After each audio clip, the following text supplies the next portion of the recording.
Well, good afternoon, ladies and gentlemen. My name's Rick Brown. I'm Deputy Director at AIC, and it's my pleasure to introduce this afternoon session with two excellent speakers ahead of us. I'd like to start by welcoming Professor Richard Catalano, who is our next keynote speaker. Dr. Catalano is the Bartley Dobb Professor for the Study and Prevention of Violence and the Director of the Social Development Research Group in the School of Social Work at the University of Washington. He is also Adjunct Professor of Education and Sociology. For over 30 years, he has led research and program development to promote positive youth development and to prevent problem behavior. His work has focused on discovering risk and protective factors for positive and problem behavior, designing and evaluating programs to address these factors, and using this knowledge to understand and improve prevention service systems in states and communities. In addition, Dr. Catalano has extensive experience in developing and validating measures of child well-being that have been evaluated internationally. He has published over 300 articles and book chapters. His work has been recognized by practitioners, criminologists, and prevention scientists and social workers. And today, Dr. Catalano will be presenting on using prevention science to create collective impact in communities that care. Will you please welcome Richard Catalano.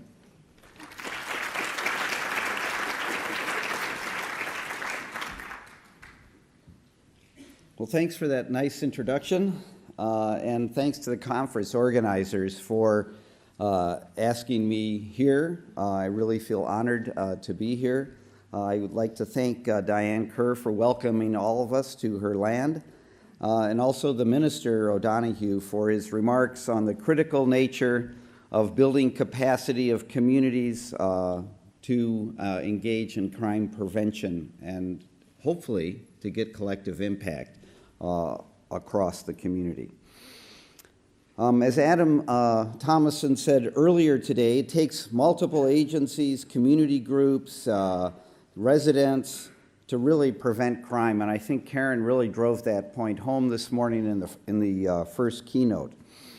It is great to see that there are such. I've looked at the list of attendees. I see old friends and new friends in the audience, and I really was impressed by the different agencies that are represented here and the different organizations that are represented here.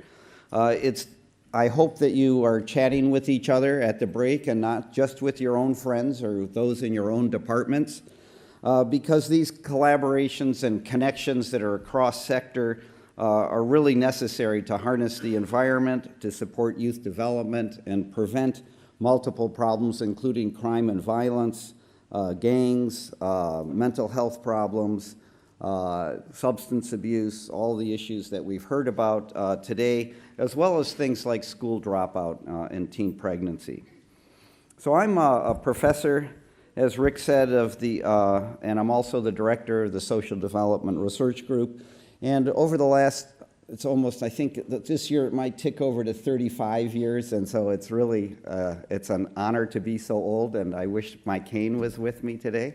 When I first started in this business, I had hair, it was all one color.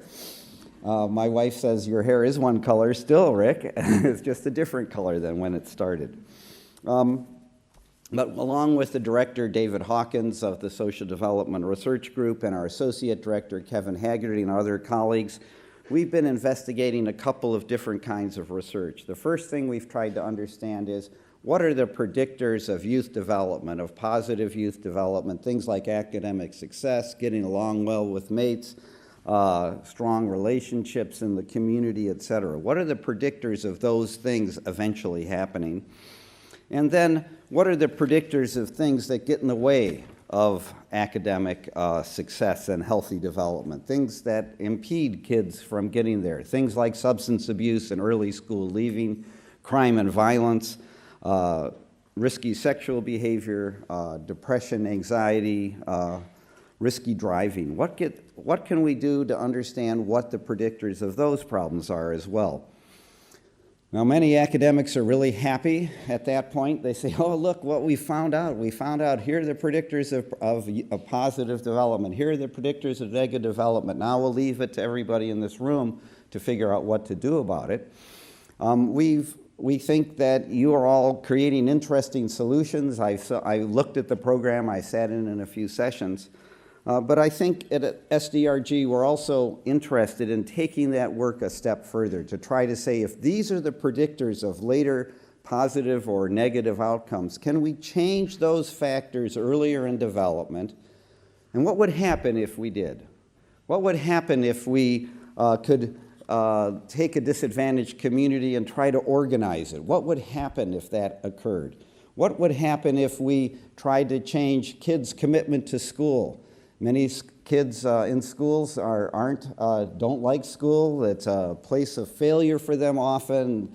They get picked on by their mates. It's not a place. What if we change that commitment to school to be a strong bond and a strong commitment to school? Could we do that, first of all, and then what would happen? So we've then developed and tested a variety of family-based, school-based, and community-based programs. So I have three objectives today. Why should we care about prevention? Why is it important to think about prevention before problems occur? What are the key frameworks guiding preventive efforts? And how does, I have these initials here, communities that care achieve collective impact? And I'll be talking to you about all three of these things today. First of all, why should we care about prevention? Due to our strong investment in infectious disease prevention, our investment in child health globally, there's really been a change, a shift in the global causes of mortality from infectious diseases to non-communicable diseases. And in fact, more kids are surviving into adolescence and young adulthood. What we found is that behavioral health problems are really implicated in this shift to non-communicable diseases. Things like cancers and coming from smoking or heart disease, coronary disease coming from a lack of exercise or sedentary lifestyles or diets high in fat. These are the big killers, and what we see in adolescence is these problem behaviors are the big drivers. Just to illustrate that point, this is data from a professor at the University of Melbourne, George Patton, who published in The Lancet about 5 years ago the 10 leading causes of death for 10 to 24-year-olds across the world. And you can read all those things, but here's the point. About 70% for males are due to behavior problems caused by road traffic accidents and risky driving, violence, self-inflicted injuries, often coming from a behavioral health or mental health problem. Many of the drownings are related to drug and alcohol use, and HIV/AIDS, risky sexual behavior gets you those kinds of outcomes for males. It's about 57%, almost 60% of all the female deaths in the world are related, again, to these kinds of behavioral health problems, self-inflicted injuries, HIV, road traffic accidents, and early pregnancy, maternal hemorrhage, and abortion that are causing these deaths. It's also the same in the U.S. Now, that was globally. I'm sorry I didn't do it for Australia, but I'm sure that if you look in that article, you'll see a very similar thing. But in the U.S., 15 to 24-year-olds, it's the same picture. About 72% of all deaths are due to these things that are behavior problem oriented that are really largely preventable. Motor vehicle crashes, accidents, intentional self-harm, pregnancy, childbirth, etc. The other thing that was mentioned this morning was about what about high-risk populations? What about Glasgow that Karen was talking about this morning? And just to show you a little bit about our own indigenous populations. So here we are. This is American Indian, our indigenous populations, or Alaska Natives. And it's even higher here. So it's not just 70% as you saw before, but this rises up to 82% of deaths that are caused by these behavioral problems. And you'll see on this list, drug-related overdose and alcohol-related overdose join the other usual suspects of mortality. So still, just as the end of the first point, prevention is critical for health and well-being. Behavior problems cause harm in adolescence. You saw the mortality that's related to. But behavior problems that are established in adolescence also create problems into young adulthood. For instance, we know about smoking. About 80% of adult smokers started in adolescence. So if we could kind of nip that in the bud early on, we might be able to prevent mortality and morbidity due to smoking and other kinds of health and behavior problems. And preventing these problems during adolescence may really affect mortality and morbidity across the life course. So if they are largely preventable, how do we do such a thing? And I'm going to try to update you on how I think that states, communities, and schools can help reduce these problems in their adolescent populations. And for over 35 years, we've been trying to really understand this. And I think that the good news is that the work that we've done, not just in the States, but all over the world on looking at prevention and prevention science, we've really made a big inroad. We know a lot about what the predictors are, risk and protective factors. As we've known more about what those risk and protective factors are, people have said, I know, let's hang on to these and try to change them earlier in development and see what happens. There's been a lot of randomized and quasi-experimental trials done over the years, so we know a lot about what works. And so the challenge for the 21st century, as opposed to last century, which was figuring out, can we prevent things and would it make a difference, is how can we, as government officials and community agencies and community residents, ensure that we're picking the best and most effective programs to meet the needs of children and youth in our communities. So how do you approach prevention, or how do I approach? What are different approaches? If you look at this spectrum here, this is a set of different ways we could intervene, from both promotion and prevention to treatment and maintenance. Sort of aftercare is how I look at maintenance. I started out my research and program development career working at the back end, working with kids at juvenile correctional agencies, working with adults in residential drug treatment programs, and I often was working not just in the treatment area but also in the aftercare area. A lot of kids made big improvements while they were in institutions, but then they came back to the same criminogenic environment that they came from, and the results kind of fell away by the wayside. So I kept thinking, isn't there something we could do before all these problems occurred in the first place, before kids started having trouble at school, before they had troubles with their mates, before they were in serious conflict with their family? Couldn't we do something before that? And so I often felt like the ambulance driver at the bottom of a cliff underneath a sharp curve, picking the kids up, patching them up. I know I could make a difference in their lives, but it seemed like I should take a step back and do habilitation rather than rehabilitation. So I kept thinking, wasn't there something we could do in that setting so that we could, if there is a sharp curve and a cliff right there, couldn't we put up guardrails around that cliff, that road, so the kids wouldn't careen off the side? Couldn't we even take a step further back and put up signs that said, danger, oops, too far away, step back a little too far. Danger, sharp curve ahead, please slow down. Couldn't we even take a further step back and do education and driver education and give kids enough practice in the car so that they would know that, how to drive and what dangerous conditions may be? And even better, maybe we could put laws in place like graduated driver's licensing. I know that you all have pioneered here where kids would get enough experience before they got their license.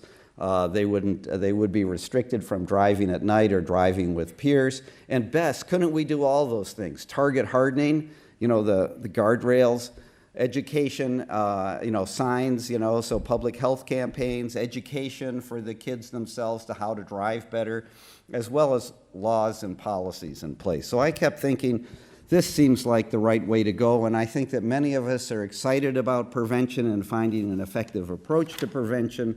However, it's not as easy as it sounds.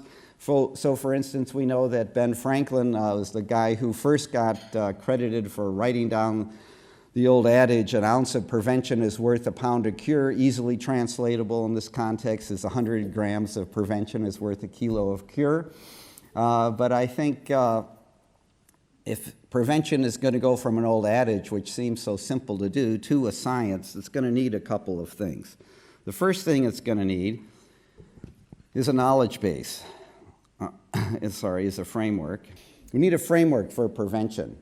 And this framework comes from public health. So as Karen was saying earlier, violence is a public health problem. All these youth problems are public health problems. We have to think of them as public health problems if we're going to prevent them. And the public health model, the prevention science framework says, what's the problem to begin with? What are we working on? If you're working on cardiovascular disease, that's one thing. If you're working on violence, it's something different. Identify the predictors, those things that increase the likelihood of the problem, like it would be a risk factor. So for instance, a risk factor for cardiovascular disease is what? Somebody tell me one risk factor. Smoking. Okay, another one. Animal fat. Okay, how about a protective factor? Exercise. Okay, so you get it. We need to do the same thing for violence, for depression and anxiety, for risky sex, risky driving, etc. And if we can identify those things, we can then put interventions in place that reduce risk, enhance protection, and make sure we do our program development well enough that and implement it well. Don't ever evaluate it before it's running smoothly, but then evaluate it and see if it works. So science-guided prevention suggests that prevention and intervention should target risk and protective factors for multiple problems. If you do these if you address risk and protective factors for multiple problems, as you'll see, we can actually have multiple positive impacts on many different problems. And I'll show you an example or two before I'm done. So over the last 40 years, we've gotten a strong knowledge base around risk and protective factors, as well as efficacy trials or trials of programs, as well as policies that have been shown to make a difference to reduce these problems and promote youth development. So just to show you a really quick, we've probably written about a dozen articles on what risk and protective factors are over time. This is just a summary. You guys give out slides. Yeah, so that would be great. So you don't have to, take, this would be very hard to copy this table, I understand. You don't have to be, vigorously going ahead. You'll also be on our website in about a week as well. But I just want to make a few points here. First of all, every area that a child grows up in can put that kid at risk. We'll also talk about protection, so it's not a one-way street, but things in the community can put kids at risk. For instance, availability of drugs or firearms or weapons, put kids at risk for substance abuse and violence or delinquency and violence in the way of firearms. There's community laws and norms about these things. We just had such a great presentation by Karen in the early keynote where she was talking about the norms around violence and how those actually can be attacked at a public health level. And there's many other things you can see. Extreme poverty is certainly a risk factor for many of these different problems in adolescence. So here's the problems, here's the risk factors. In addition, there's family factors. I think Karen also, it's great that she was here doing my talk for me this morning in a much more dramatic way. And so it was really great to see her say the family is really important. Parents are really important, and there's many risk factors in the family. Again, family is potent across all these different problems, not just violence. but mental health problems and school dropout and teen pregnancy. And there's also problems at school, or risk factors at school, that increase the likelihood of these problems, including not doing so well in school starting at about grades 4 or 5, and lack of commitment to school. And then there are things that are in the peer and individual area as well. Some kids have a propensity to violence. I think she also talked about that propensity being one of the two things that was really critical. But there's also peers and other things. But notice that most of the predictors on this page are about the environment, not necessarily about the individual. Okay.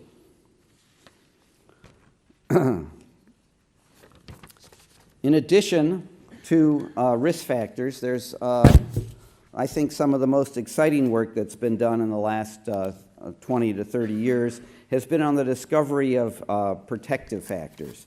These factors were discovered by researchers who looked at kids living in high-risk environments with multiple risk factors. They might be disadvantaged neighborhoods, they might not be doing well in school, and they still noticed that a lot of the kids in those areas still made it. Why was that? Why was it the case that those kids living in those neighborhoods might have done well? And they found a variety of things, both in the individual themselves as well as in the environment. And the individual characteristics were things like, high intelligence, also a resilient temperament, the ability to bounce back from adversity, and a variety of competencies and skills. In addition, there are things in the environment, and each part of the environment, family, school, peer group, or organization, are there opportunities for kids to get involved in positive things? So if you were at the Smith Street Dreaming presentation, that community was trying to create new pro-social opportunities for kids to be involved in their neighborhood. Is there reinforcement for pro-social involvement, or is it just reinforcement for problem involvement, as we heard earlier in the keynote presentation this morning? What about collective, bonding? What about connectedness between people in the community? Another protective factor. When kids are bonded to their family, when they're bonded to their schoolmates, they tend to be less involved in these problem outcomes, even when they live in high-risk neighborhoods. And finally, a set of healthy beliefs and clear standards for behavior, another protective factor.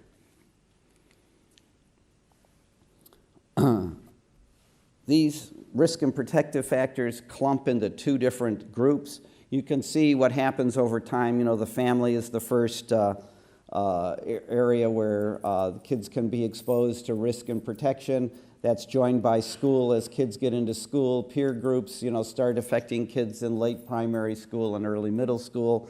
And the community itself can affect kids later in life, in some communities earlier in life than others. But we find that there's two different patterns of risk. This kind of early accumulation of risk, you guys don't have too many snowballs in Melbourne, but I bet someplace, if you're from Tassie, you might get snowballs, or if you go to the Dandenongs, you might see some snow. And the idea is that early family adversity makes it harder for kids to do well in school. They start getting rejected by their peers, and they're having multiple problems kind of pile up. But there's another pattern that John Toombaru and I call the snowstorm pattern, which is even kids who don't have these earlier risk factors but are exposed to an environment where there's a lot of norms positive to problem behavior, a lot of drinking, perhaps a lot of crime, and without a lot of protection. So the idea is you're outside in a snowstorm without a jacket. Even the healthiest kid is going to succumb under those conditions. So there's two kinds of patterns. It's great if your kids aren't born with disadvantage, etc., but they still could fall into trouble during adolescence, particularly if there's a lot of other problem behavior going around in adolescence.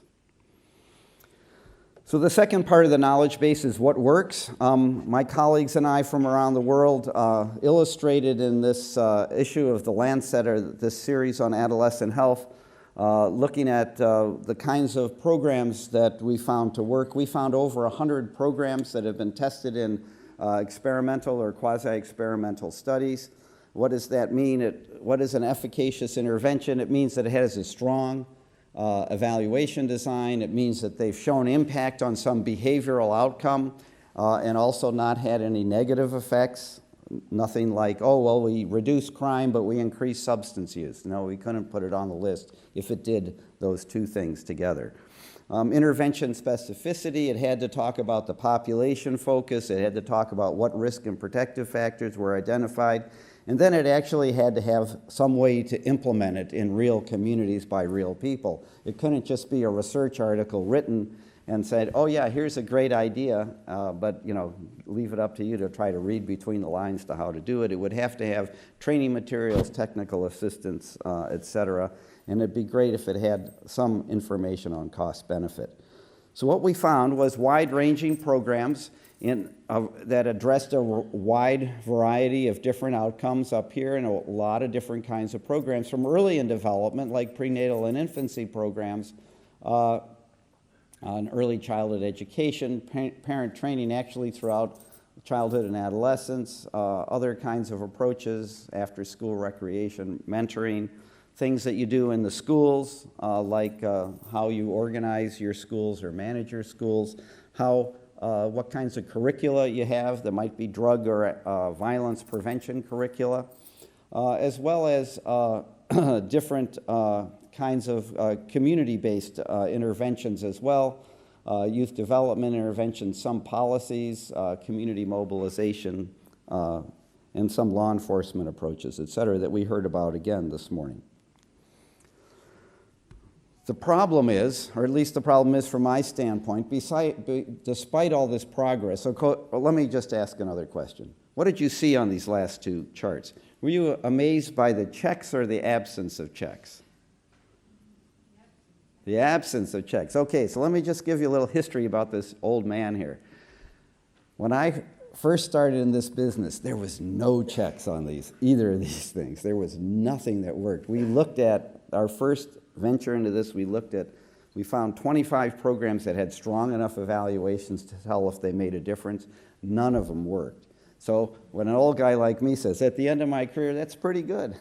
On the other hand, it's here, all of you are in here, and there's certainly lots of opportunity to take the next step and find programs that work in a lot of different areas. If you see obesity, which I don't know how it's affecting you all, it's rampant in the United States, there's very few effective obesity prevention programs. So for me then it says, hey, we do know some things that work, but really what's the installed base in programs in schools and communities, et cetera? Mostly it's programs that haven't shown any effect on these outcomes. So our challenge that led us to develop communities that care, now we're kind of moving into that third element of the talk today, is how can we build prevention infrastructure to increase the use of tested effective prevention policies and then done in a way that we could actually expect them to make a difference, while recognizing that communities are different from one another, and really they need to decide locally what to do. All the talks earlier today, it's about investment in community, it's about caring about my community, wanting to make those local decisions and not having those local decisions taken away from you. But how could we as scientists help people make good choices? That led us to develop communities that care. Communities that care is a little different from other approaches to collective impact because we look at focusing on common risk and protective factors. We build the capacity of community coalitions to be able to do their own risk and protective and problem assessment so that they can look at local data about their kids. It builds capacity of coalitions to choose programs that match their priorities, and it doesn't prescribe who leads the coalition efforts. We've had these coalition efforts led by the police, we've had them led by schools, we've had them led by mental health agencies. It really depends on who's the spark plug in different communities. So we've been a long time developing communities that care. We first started with the idea and concept in 1987. Then we worked with about 25 communities in our own state of Washington State. We moved to our neighboring state in Oregon after that, and then we've really implemented it across the states in many different communities, getting probably up to about 300 communities across the United States. Pennsylvania, just to let you know, there's a person on the agenda for tomorrow, Brian Bumbarger, who is going to talk about the Pennsylvania experience with communities that care, as well as we've done international implementations in the UK and Australia. Bosco Rowland talked about the trial they're doing, and we'll talk a little bit more about the progress with the pioneering communities tomorrow. As well as we've done this in other communities. And I want to say this program was really fully developed not only by us, by all the community members that have been working with us over the last 17 years or so. So more than that, 20 years plus. In fact, we didn't have a version that we thought was good enough for testing until 2002. So we'll talk to you a little bit about that. Community members have improved it. Community members have made Communities That Care, I think, a successful program. So now it's a proven method. It affects underage drinking, tobacco use, delinquent behavior, and violence. It's been tested in a randomized trial in 7 states across the U.S., also independently replicated in the statewide quasi-experimental test in Pennsylvania. Let me tell you a little bit about it, how it works. Anytime you move into a community, you've got lots of different actors involved. You got lots of different perspectives. Again, if you saw the Smith Street Dreaming presentation earlier today, you saw that they had multiple groups that they had to get involved, and they all had different opinions of each other and how could they work together. The police and the store keepers, the community residents and the members there. How can we all work together? So you really, to do that, there's a process that we take people through in Communities That Care. Is really to try to figure out how ready are we to move forward. And how can we make sure that we identify the key individuals and issues in that community? There's training and technical assistance available for each of these steps. The next thing is we try to organize people now that we've done our community intelligence work, if you will, and tried to figure out what are the issues in the community and what's going on. We get community folks that are interested in moving ahead to try to get 2 groups of people involved. Key leaders, those who hold access to resources, or the keys to resources, key leader. The keys to resources, there may be police and social service, schools, agencies in the community, as well as those community residents and others that really care about the kids in the community. So we try to get those with resources as well as those who know how to get things done in the community.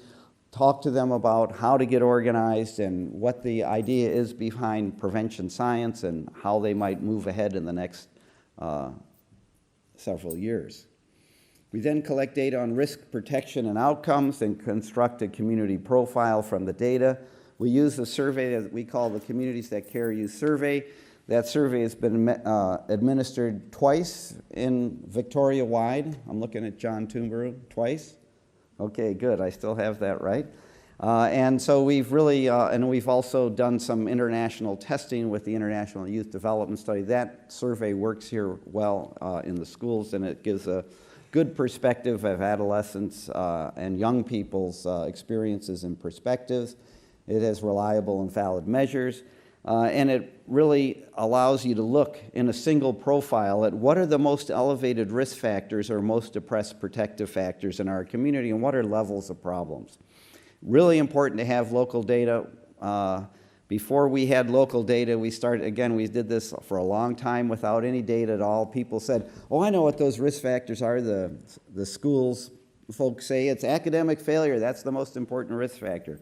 The police said, no, it's antisocial behavior. It's those kids in the street. That's the most important risk factor.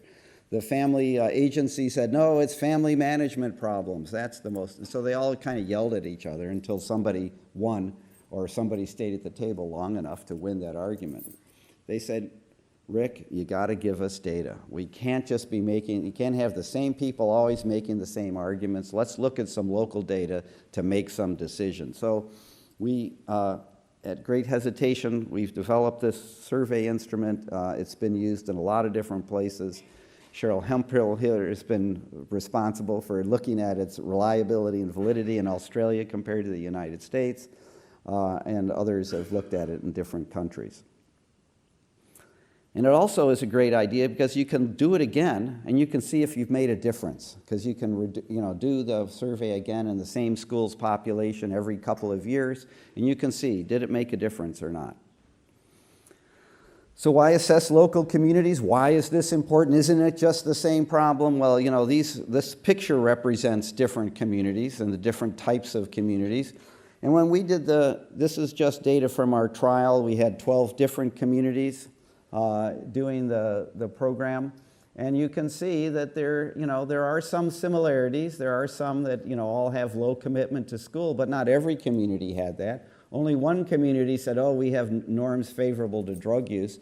Different communities have different risk and protective factors that they want to highlight, not that they want to highlight, but that their kids are telling them exist in their communities. So if you're in this community, you might want to be addressing family conflict, antisocial friends, peer attitudes about drugs and about antisocial behavior.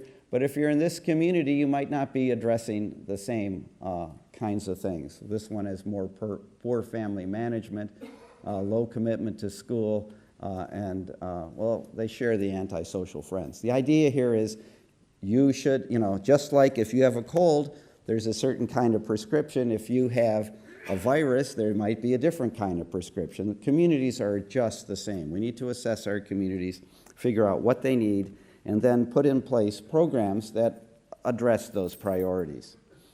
So we get communities to do action planning by matching their priorities to effective programs. Just to show you an example of this, here's a risk profile for a particular community. You can see that there are a couple of risk factors that are elevated. I know you can't read it. I can hardly read it myself. This one here is poor family management, and this next one is parental attitudes favorable to drug use. These things have to be addressed with family programs. In this case, you go to the Communities That Care guide, you look at family management problems. There's a variety of different ways to intervene with tested programs. I'm just picking parent training here. Go to the guide, look at the different parent training programs, figure out which one might fit in your community, which one might be the best. We then, after communities have picked, and then they're doing all the action here, not me, they're picking which programs they want to put in place. They form task forces on each of these different programs so that they can implement them well, get the right implementers trained, sustain the program, making sure that it's implemented well.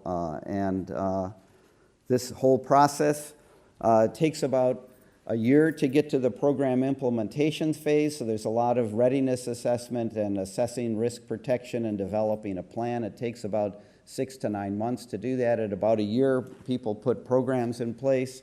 We expect between 2 and 5 years to see a change in risk and protection, and about 3 to 10 to see a change in positive youth outcomes. And if you remember, again, Karen's thought this morning was, I told him it was a 10-year agenda.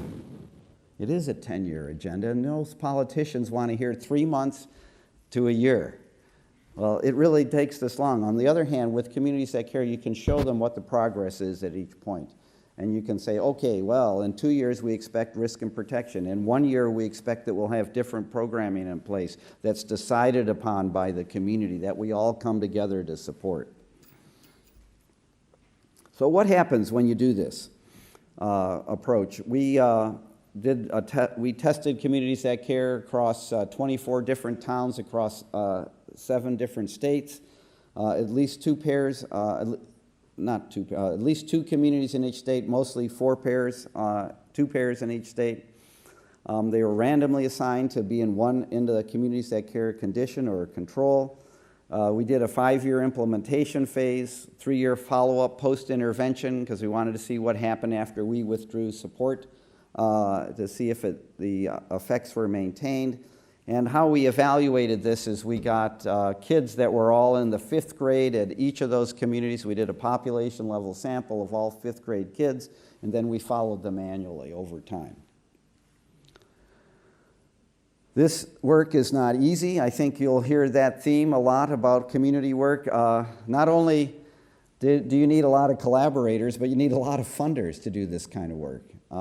There you can see, though, that everybody kind of jumped on board, from the drug abuse agencies to mental health to alcohol agencies, child health and human development, and even the National Cancer Institute all came together to fund the trial.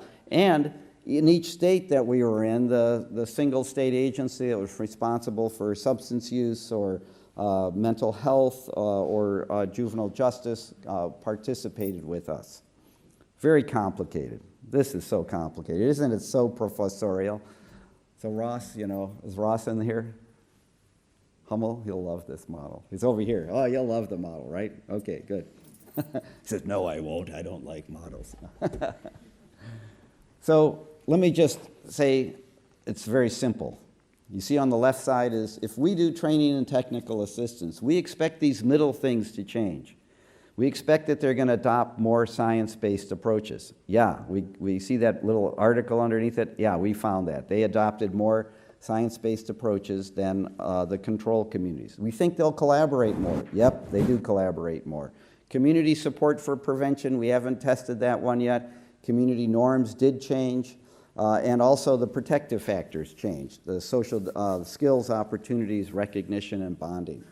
We think if those system transformation characteristics change, that's what all those things are called. You see the label at the bottom. If those things change, we expect they're going to get good programs in place. They're going to reduce risk and enhance protection. I'm pointing to the screen that no one can see. There's another academic exercise. Okay, they'll do more programming. They'll reduce risk, and they'll enhance positive outcomes. That's our idea. We found that communities indeed did put programs in place.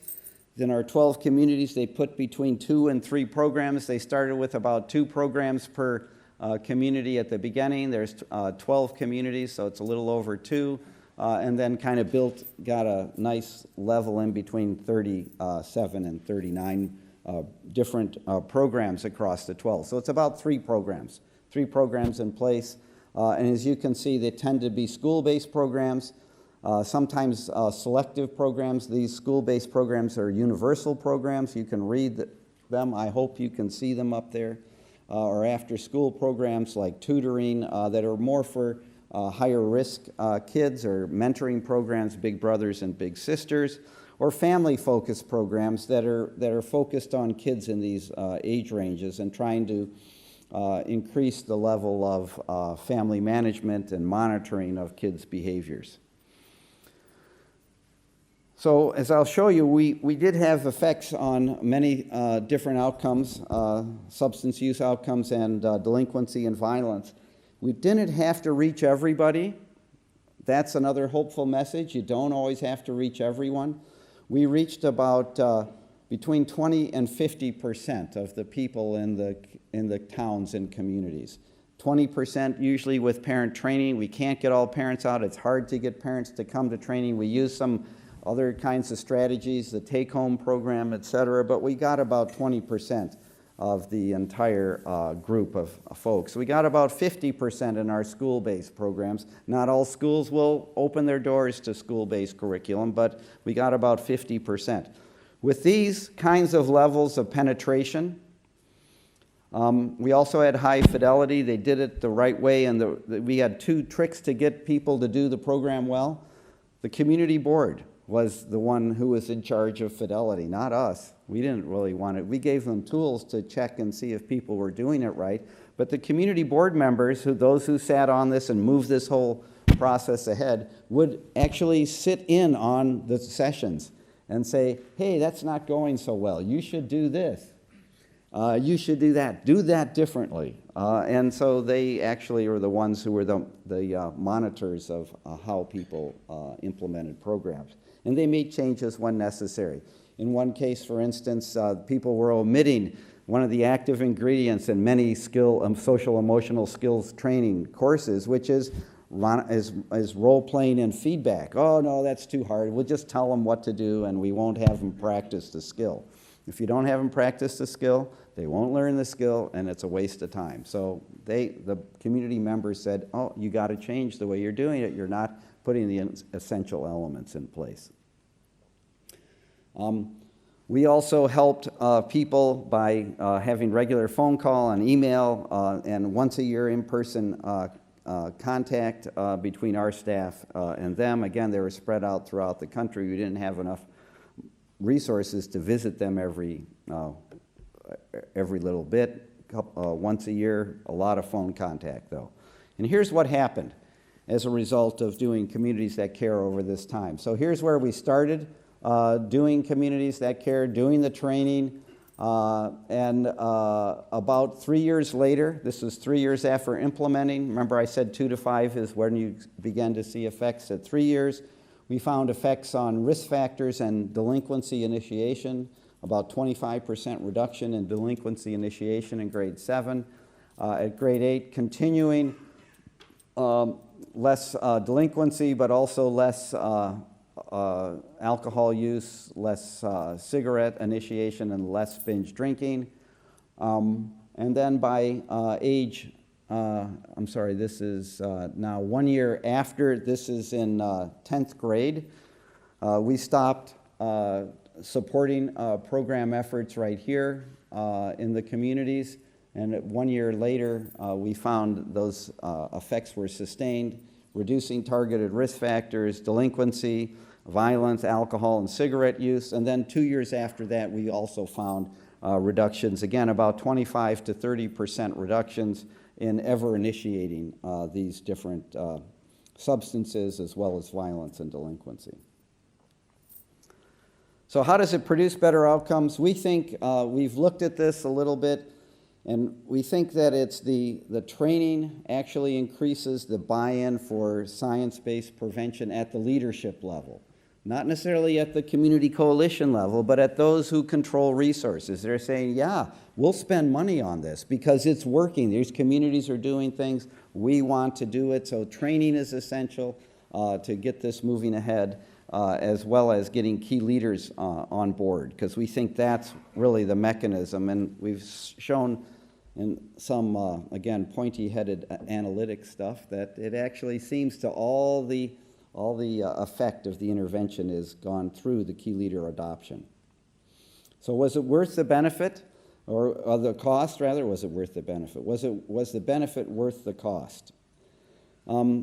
We work. You guys have run into Steve Ost. Anybody run into Steve Ost, AOS, over the years? Well, there's a couple of you. I think he was here last year, 2 years ago. 2 years, yeah. Was he at the Sydney conference? Yeah, we had a Sydney conference specifically with Steve. Specifically with Steve. Okay, so that's so Steve does a lot of cost benefit. He's probably an international treasurer. He's certainly a Washington State treasurer. He works in our state. He's not in our office. He works in a separate office. He lives and works in a legislatively mandated cost benefit spot, and he's been able to look at the difference for that programs make, and then monetizes it by looking at lifetime benefit. This is Communities That Care analysis. This is actually done by one of our colleagues in our shop, but it's using the Steve's method. And you can see that the benefits are both to taxpayers and participants, as well as other or indirect kinds of benefits. And you can see that for the cost of $556 per child, that's pretty big when you're thinking a whole community. It's a big cost.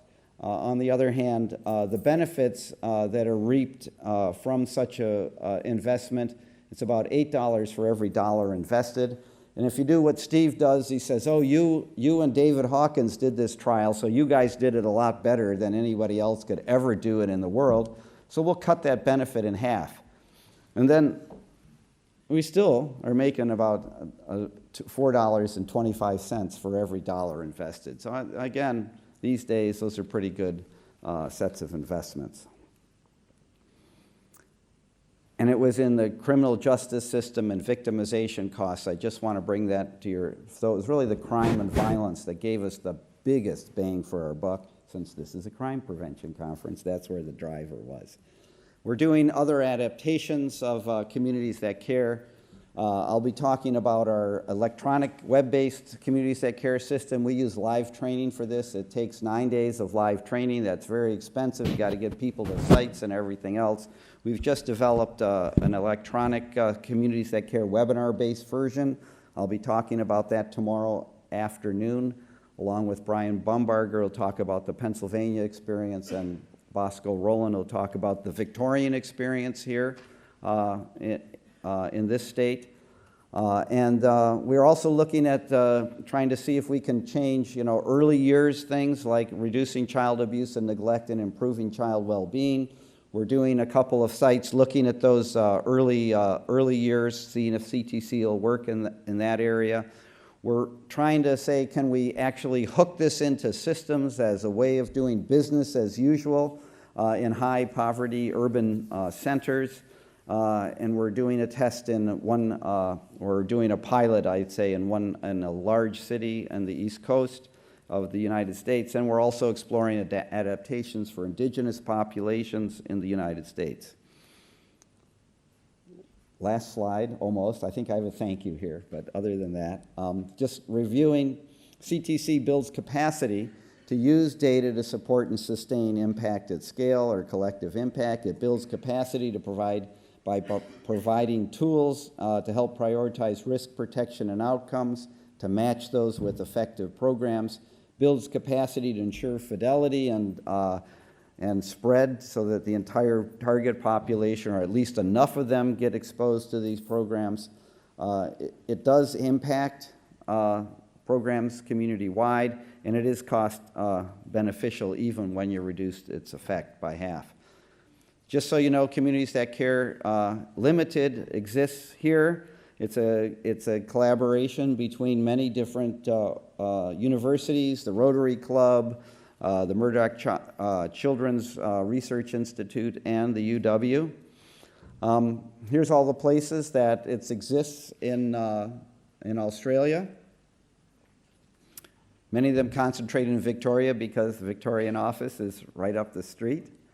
And if you're interested in getting a hold of people, Communities That Care Australia, here's their website. And I just have a thank you. I'll leave this on in case people want to see it. Thank you.